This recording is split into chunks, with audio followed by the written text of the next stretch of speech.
The idea of Jesus having been married may shock many, but have we truly understood his life correctly? We are taught that Jesus was celibate, fully devoted to his mission of spreading the gospel, but what if that is not the truth? There have been theories suggesting that he may have actually been married, even had children. Could this secret change everything we thought we knew about Christianity?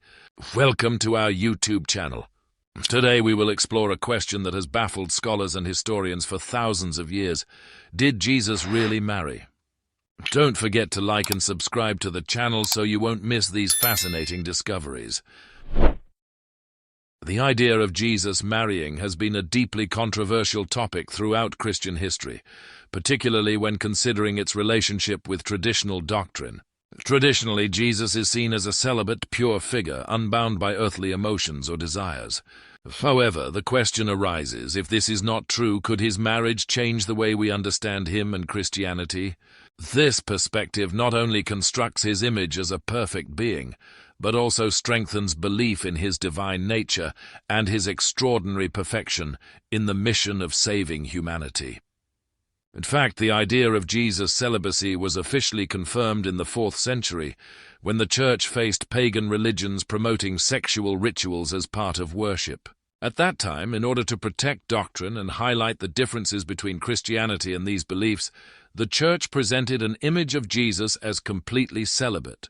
However, in the early Christian communities, this concept was not emphasized in such a way, and it may have been added to Jesus' story to elevate him to a higher, more spiritual status.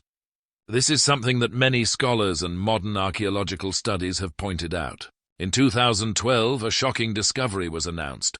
A Coptic papyrus fragment, no larger than a credit card, containing a statement that made the world ponder. Jesus said to them, "My wife." This papyrus fragment dates back to the 4th century and is believed to be part of an ancient Coptic text. What makes it remarkable is that this sentence contradicts the image of Jesus as celibate. This papyrus was first introduced by Karen L. King, a professor of theology at Harvard Divinity School, who led the research into its authenticity. Since then, this papyrus has sparked a major debate about the truth behind the possibility that Jesus may have been married.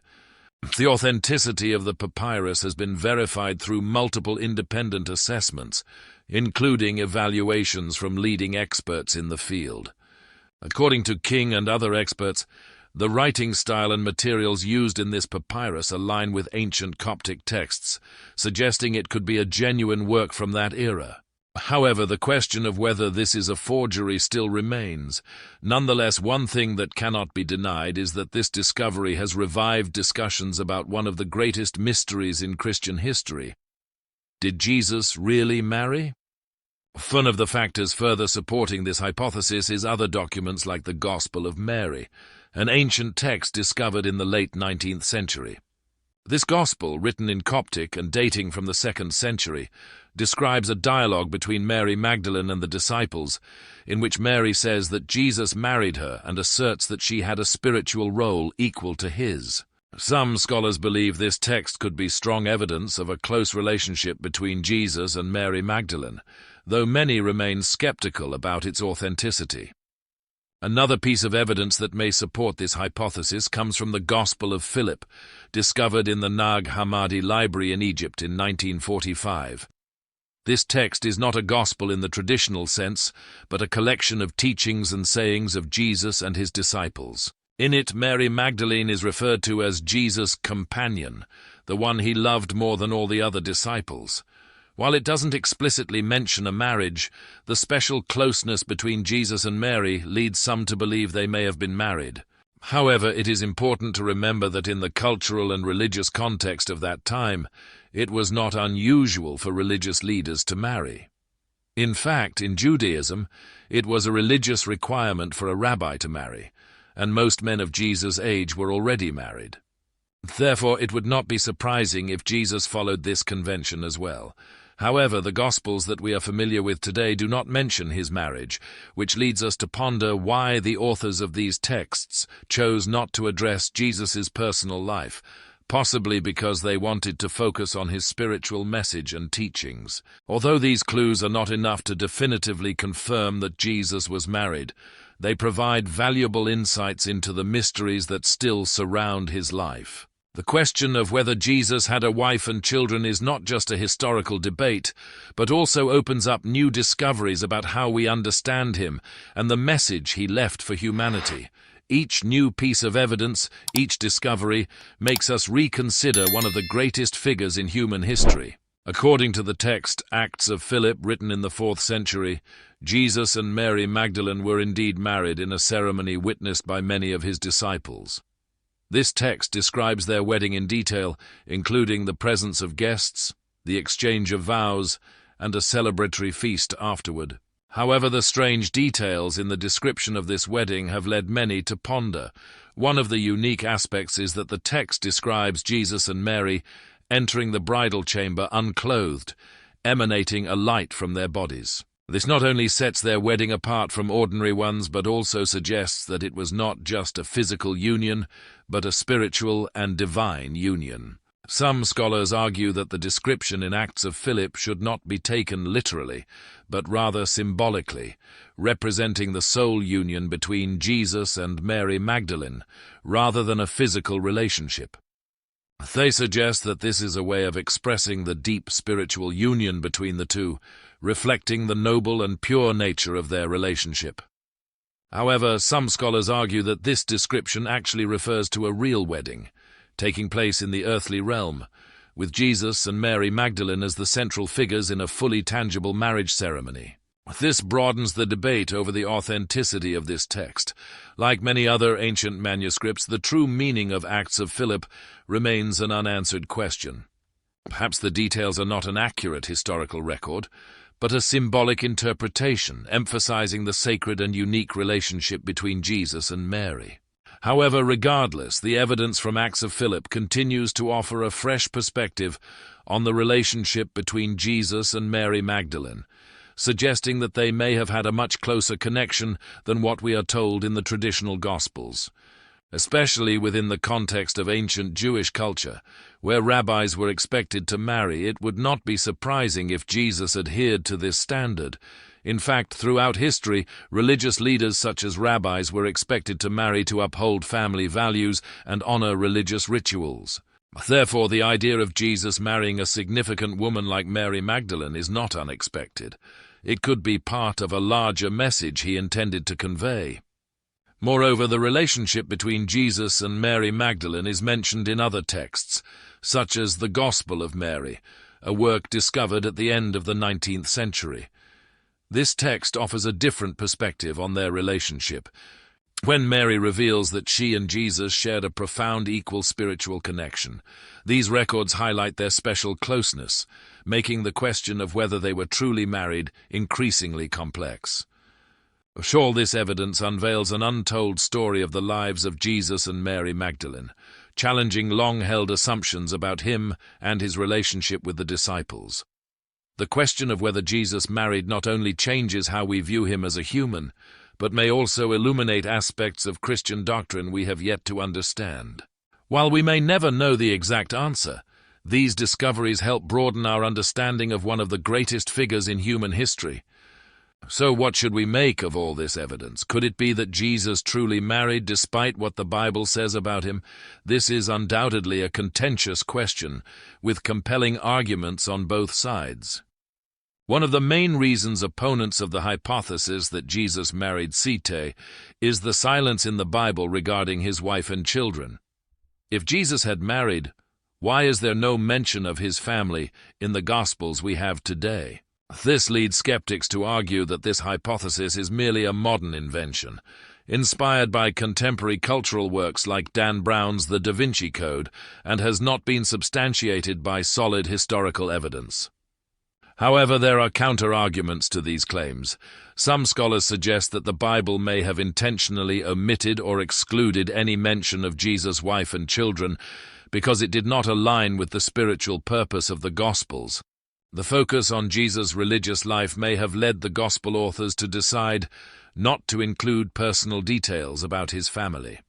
Additionally, some scholars argue that the authors of the Gospels may have deemed it unnecessary to highlight Jesus' family life, as they wanted to focus on his mission of salvation and his teachings. However, we cannot easily dismiss the fact that some other ancient texts, although lesser known and disputed in terms of authenticity, offer strong suggestions about Jesus' relationship with Mary Magdalene, which may have been a marital one.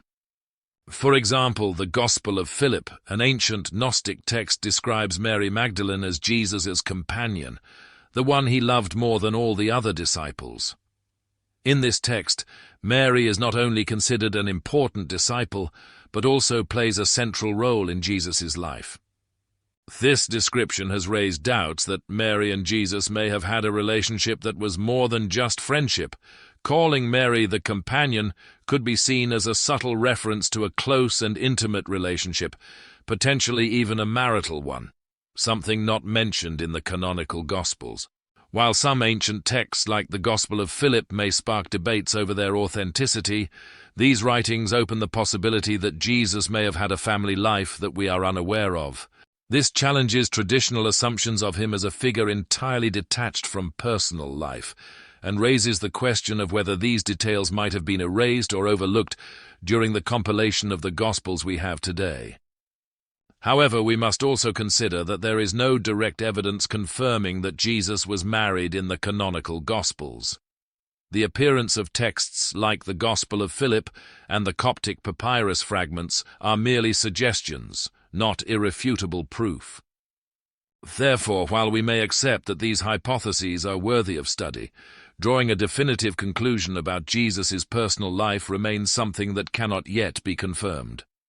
It is important to continue researching, expanding our understanding, and keeping an open mind to new discoveries, regardless of whether these findings alter the traditional image of Jesus. While we may never know the truth about whether Jesus married, there is one thing we can be certain of. The Church remains steadfast in its position that Jesus was celibate and never married. This viewpoint has become a lively point of debate and an integral part of the history of Christian doctrine. While many modern believers see Jesus' celibacy as a central tenet of the Christian faith, the historical reality is much more complex.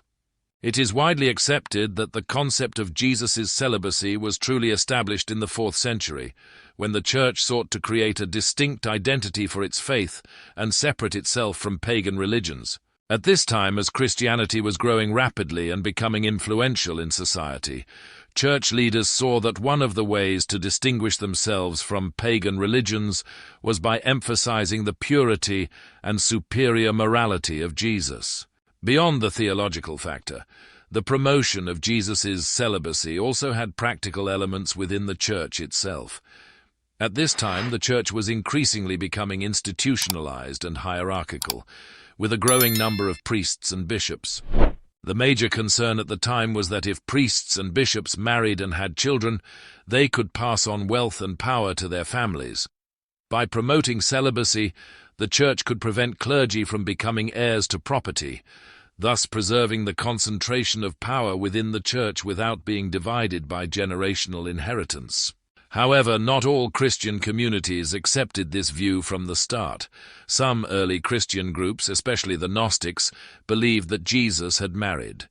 These communities had differing views, as reflected in texts such as the Gospel of Philip and the Coptic papyrus fragments which describe the intimate relationship between Jesus and Mary Magdalene.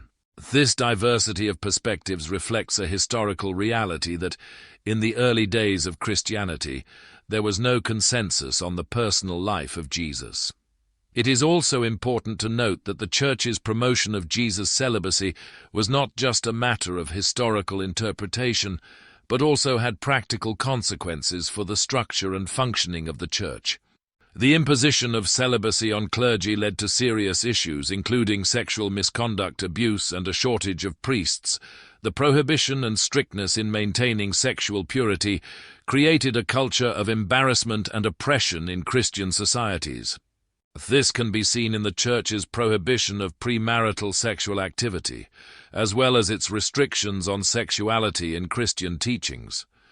The stigma against non-heterosexual orientations and non-reproductive sexual acts also reflects a society where control over sexuality and family relationships became an inseparable part of religious norms. All of these factors suggest that the idea of Jesus' celibacy was not just a theological concept, but also an institutional strategy to maintain power and define the identity of Christianity in the complex social and religious context of that time.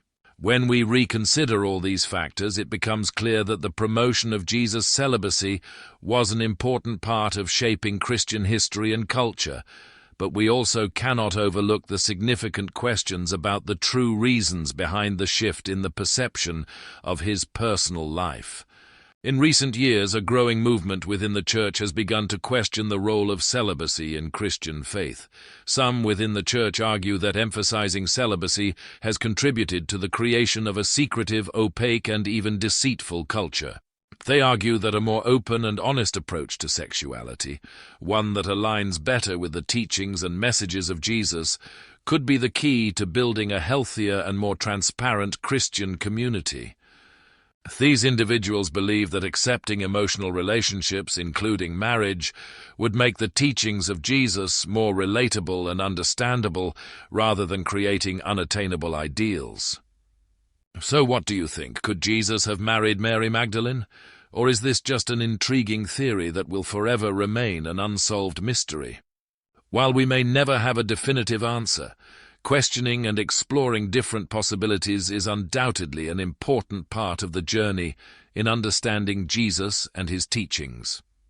The decision about whether Jesus was married and whether that changes how we understand him is ultimately up to you. Thank you for watching this video. Don't forget to like and subscribe to the channel to continue exploring intriguing questions and unsolved mysteries in upcoming videos. Lord, grant us wisdom and peace in our search for truth. Help us understand your teachings more clearly and live according to the love you have shown. Please guide us in all our thoughts and actions so that we may always live worthy of your love and blessings. Amen.